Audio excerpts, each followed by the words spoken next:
I had 27 calls since the federal budget announcement.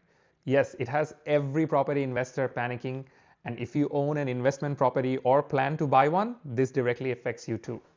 I'll try and explain it to you as simply as possible, right? The first change is capital gains tax.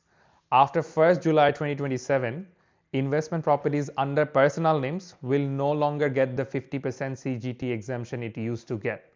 CGT will be calculated in a very complex method where the cost base will be adjusted for inflation and investors will be taxed at a minimum 30% of the capital gain. Then the biggest proposed change is around negative gearing. Under this proposal, established properties purchased after 12th of May will no longer receive the same negative gearing benefits investors currently rely on.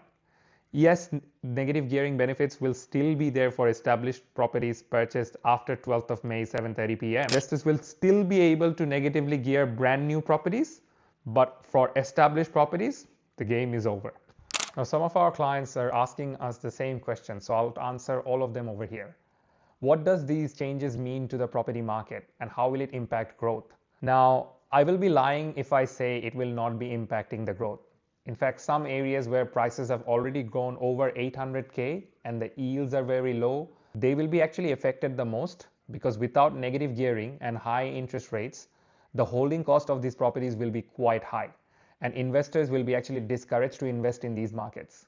I believe the affordable markets with higher rental yields will have a higher growth potential because some investors who previously used to invest in blue chip metro suburbs will now shift their focus to high yielding affordable suburbs. The second question I got was that what does it mean for new build properties and will they have more growth potential? I still don't believe this will increase the prices of newly built properties. Yes, you might see an interim spike in new home and land packages or newly built properties, but every developer now is preparing to pump stock into new home and land package areas. So the supply will eventually eat the demand, which has always been the case with new home and land package areas. The last but not the least question is, what are some of our experienced investor clients doing who are savvy investors? Well, for those clients, we have actually purchased properties with large land size.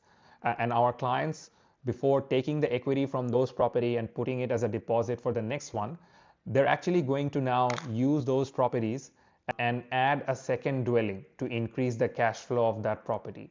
They'll do this so that the first property not only funds the deposit for the next property, but the cash flow from the first property also balances the absence of negative gearing benefits in the second property as well. And then they're going to rinse and repeat the same process. What it really means now that investors, if they actually want to get ahead, they'll have to be very strategic with their purchases. The focus now will be moving towards better assets, stronger cash flow, and better debt structures, and buying properties that make sense without even heavy tax benefits. One of the good news, SMSFs currently appear to be remainly largely unaffected by this proposed network. So you could still invest under SMSF the same way you have been investing.